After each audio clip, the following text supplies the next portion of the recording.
Hi there, welcome to practice set 6. Remember, you must take less than a minute to do each problem. You can pause your video now and get a timer, pencil, paper, and calculator. Now, calculator helps with some problems while it can be a hindrance in others, so be careful when you use a calculator. You can get started anytime you're ready. Make sure your video is paused while you're doing the problem. Good luck. Okay, let's go ahead and look at this problem. Which of the following could represent the equation of the inverse of the graph? Well, first thing you must know is that the inverse graph is actually a reflection in a line y equals x. So you can get a little bit of a visual on what the inverse line would look like. You also know that the points on the inverse graph is the points on the original graph reversed. So this one is 0, 1. So there will be a point 1, 0 on the inverse graph. We don't know what this point is, but I know it's less than 1. I'm going to guess negative a half. So another point would be 0, negative a half. So we're going to, instead of negative a half 0, we'll have 0, negative a half. From these 2 points, we can figure out our slope, which is negative a half minus 0 divided by 0 minus 1. And we have a positive a half as slope. So you know that you will reject A and B. So it could be either C, D, or E. Now what could the y-intercept be? Now the y-intercept we know is 0, negative a half. So negative a half is the only choice. So without having to do the full algebra or algebraic treatment of this, we can come to the conclusion that the correct answer is E.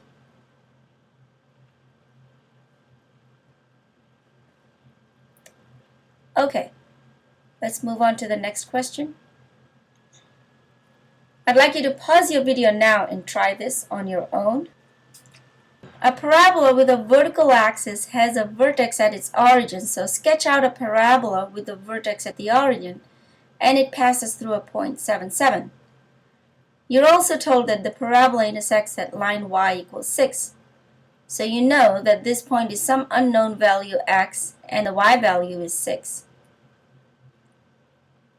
The length of the segment joining these 2 points, so the length of the segment joining this point and this point right here is what they're asking for. You have to recall that the general equation of an up-facing parabola is y is equal to ax squared. You are given the value of x and y. So 7 is equal to 7 squared times a, and you get the value of a. And once you know the value of a, you know the equation of the parabola. Using that equation and the fact that you know that the y value is 6 right over here, you can figure out what the x value is. By plugging it into this equation, 6 is equal to 1/7 x squared. So x is square root of 42, 6 sevenths are 42. So x on your calculator will give you 6.48. So from here to here is 6.48. From here to here is 6.48. So the length of the segment joining these points would be twice that much. So the correct answer is B, that is the closest one.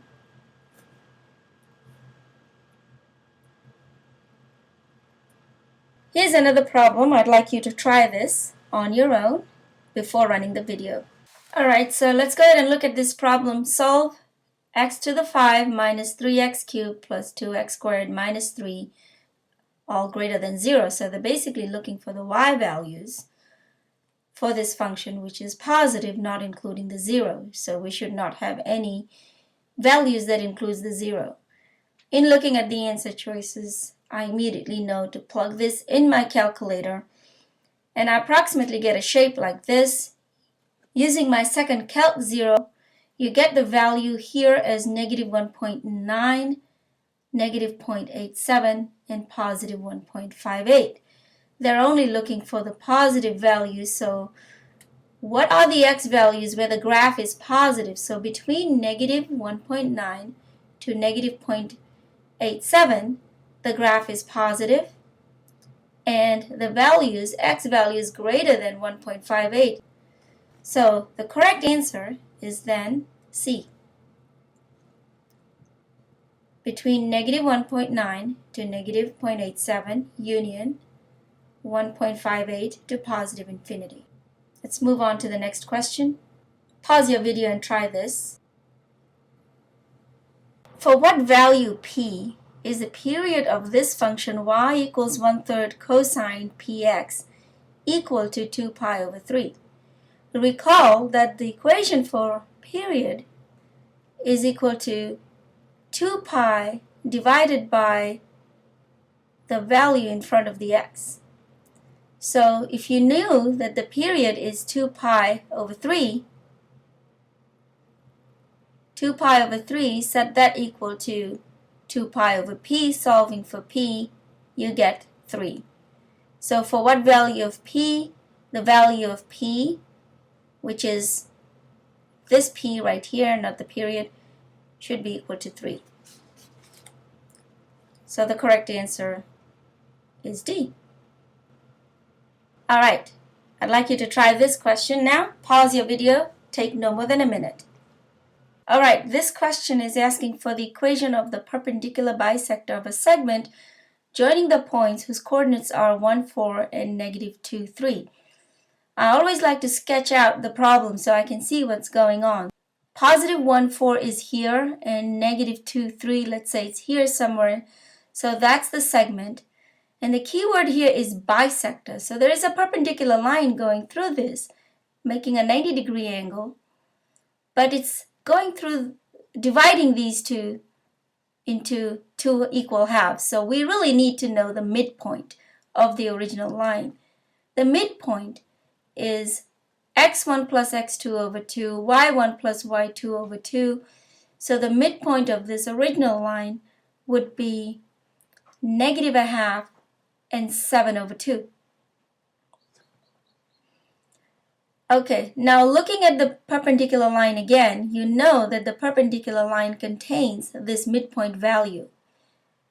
From these two given points, you can always calculate the slope of the original line, and the slope of the perpendicular line is negative reciprocal, so it'll be negative 3. The slope of the original line was 1/3.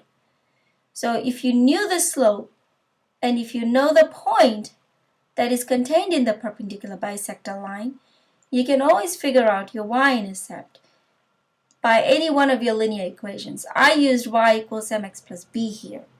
So plugging in the y value, the slope, and the x value, calculating the b value, I get the equation of the perpendicular bisector segment as y equals negative 3x plus 2.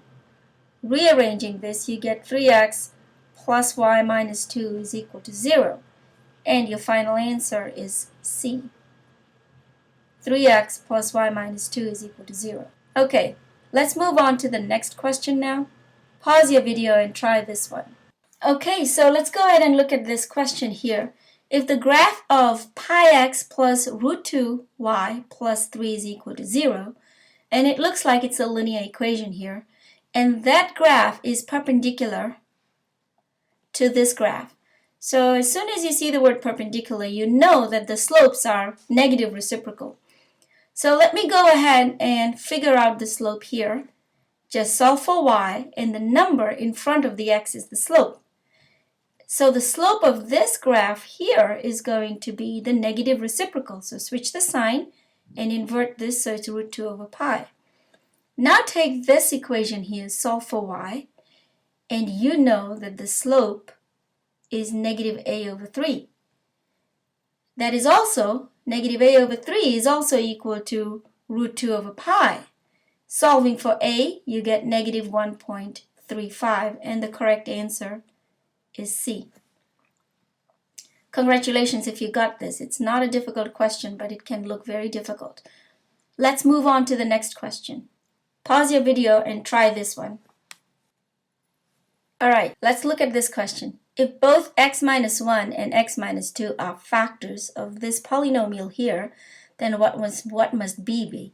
Now let's go ahead and look to see what a factor is. A factor means that one and 2 will go perfectly into this whole polynomial if you did synthetic division. So let's go ahead and do this, and you know that the remainder must be 0. So recall that one of the roots is 1 and the other root is 2. You can use a simpler root and perform your division, perform your synthetic division. So you copy the 1 down. 1 times 1 is 1. Combining -3 and 1 gives you -2. -2 times 1 gives you -2. Combining the positive and -2 gives you 0. 0 times 1 is 0. And you know that if you combined -4b and 0, you must get a 0, which gives b is equal to 0. And your final answer is going to be A. Congratulations if you figured this one out. Here's the next question. Pause your video and try this. The correct answer for this question is A. It says here, a central angle of 40 degrees in a circle of radius 1 inch intercepts the arc whose length is S. So recall that this is the radius of a circle, and the theta 40 degrees, this is 40 degrees, it is intercepting this arc S here. The formula for figuring out the length, arc length, is radius times theta angle in radians, the intercepting angle in radians. So let's go ahead and look at the angle theta and understand that pi is equal to 180 degrees. So converting it into radians, 40 degrees times pi over 180 gives me 2 pi over 9. Plugging that in for theta times the radius will give me 0.698. So the correct answer is A. Congratulations if you got this one. Now moving on to the next question. Pause your video and try this. So this question is asking you to recall your Pythagorean identity formulas here. So I want you to remember that sine 2 theta is equal to 2 sine theta cos theta. Also want you to remember that cos squared theta plus sine squared theta is equal to 1. So you're asked to find, you are told that sine 37 is z. You know that 74 is twice 37. So really they're asking for sine twice z, which is 74 degrees. Sine twice z is equal to 2 sine z cosine z.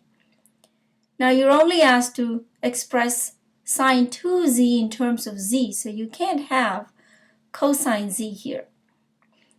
So recalling your Pythagorean identity, cos z squared plus sine z squared is equal to 1. Cos z squared is 1 minus sine z squared.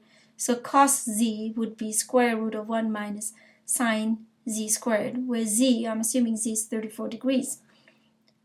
So sine z is z here. It's given as z here. So I'm going to replace 2z square root of 1 minus z squared, and the correct answer here is A. Very good. So let's move on to our last question. Pause your video and try this one. The answer to this question is E, undefined.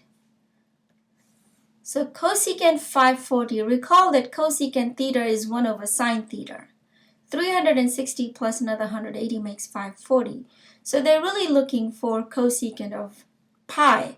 So sine pi, or 180, is 0. 1 over 0 is undefined. So that's why the answer is E. This ends the practice set 6. Thank you very much for taking this practice set. Hope you are improving, and I shall see you again. Goodbye.